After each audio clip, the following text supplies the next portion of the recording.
بسم اللہ الرحمن الرحیم۔ پہلی بات تو یہ ہے جو میرے بھائی محترم فضل سبحان صاحب نے جو روایت بیان کی ہے، مختلف کتابوں کے حوالے بھی دیے۔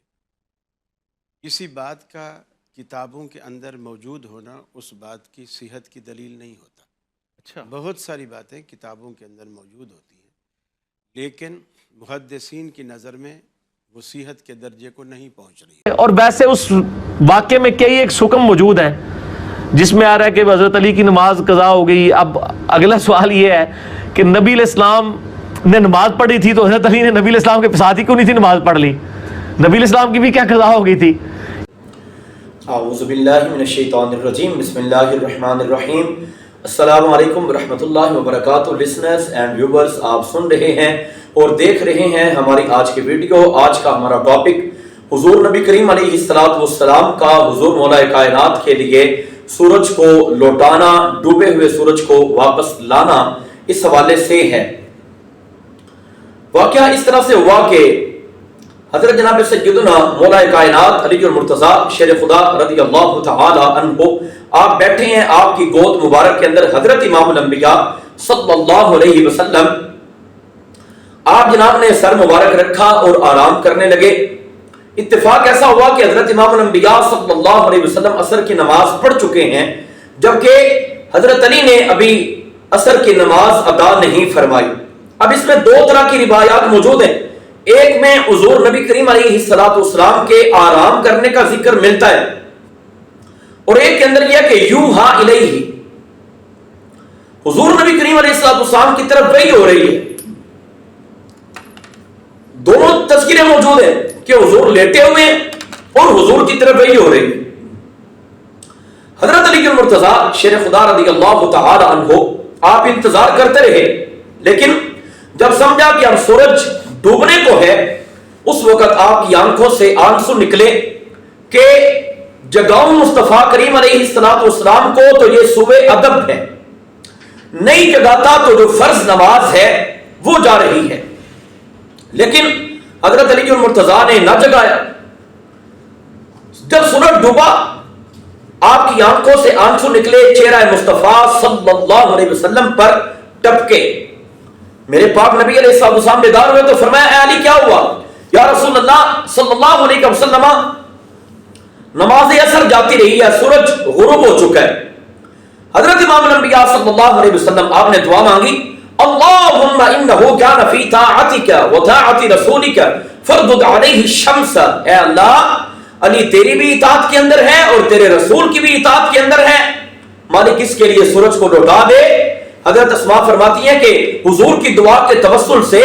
ہم نے واقعتاً لوٹا ہوا پلٹا ہوا جو سورج ڈوب چکا تھا اس کو پلٹا ہوا دیکھا ہے، اس کی کرنیں دیکھی ہیں ٹیلوں کے اوپر، گھروں کے اندر، یہاں تک کہ ہم نے گواہی دی ہے کہ سورج پلٹا ہوا ہم نے دیکھا ہے، باقاعدہ کرنیں اس کی روشن ہے۔ یہ تھا وہ واقعہ۔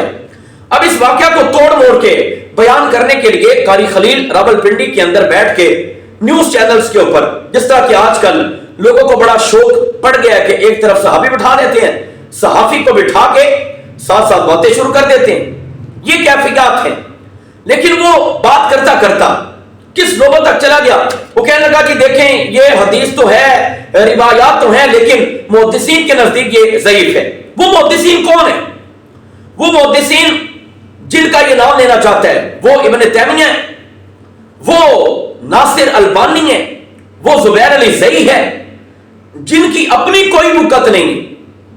ان کے بارے میں بات چیت کرتے ہوئے کہ محدثین کی نظر کے اندر یہ حدیث صحیح نہیں، ان لوگوں کی اپنی کوئی وقت نہیں، جبکہ بڑے بڑے جلیل القدر محدث حضرت امام طحاوی علیہ رحمہ آپ جیسی شخصیت، مشکل الاثار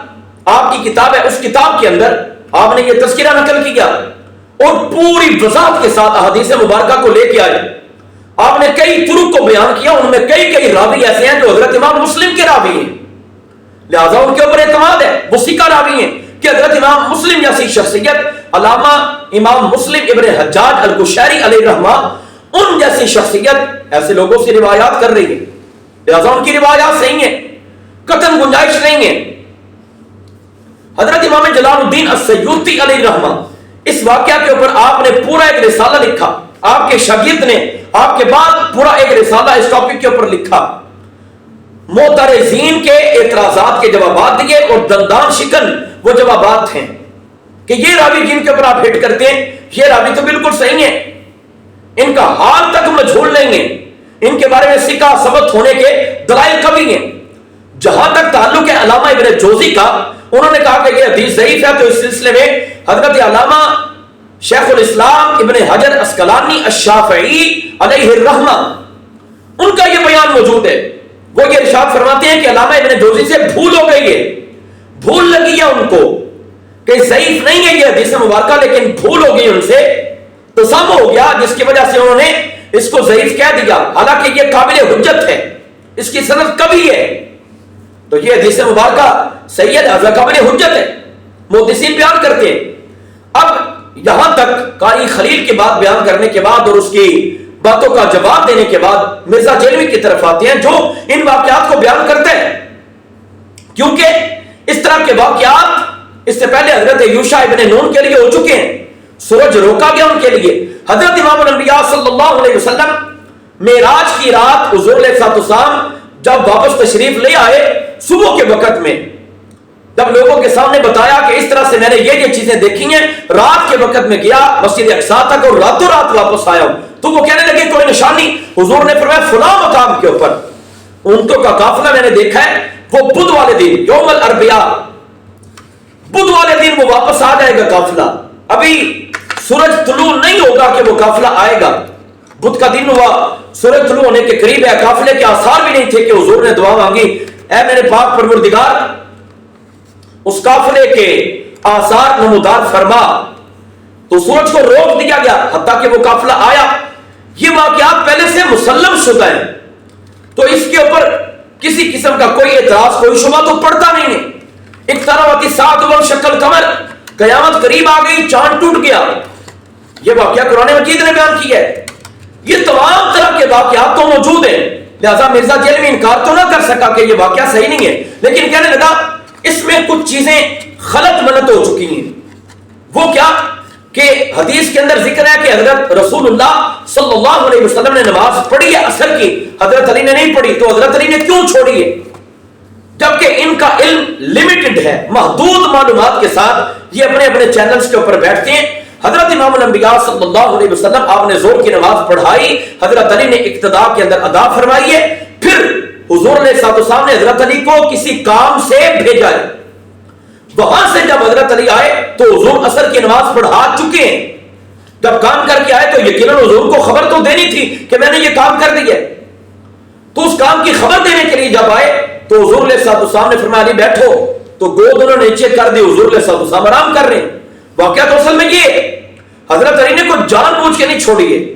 وہ اطاعت رسول کے اندر نماز ان کی چھوٹی ہے، اسی کو تو حضور بیان کر رہے ہیں کہ یا اللہ علی تیری بھی اطاعت کے اندر تھا، تیرے رسول کی بھی اطاعت کے اندر ہے، ادھر نماز جانے کا ڈر بھی ہے کہ آنکھوں سے آنسو نکل رہے ہیں، رکعت قلبی طاری ہے، اور ادھر رسول اللہ صلی اللہ علیہ وسلم کی بارگاہ کا ادب اور حیا بھی ہے۔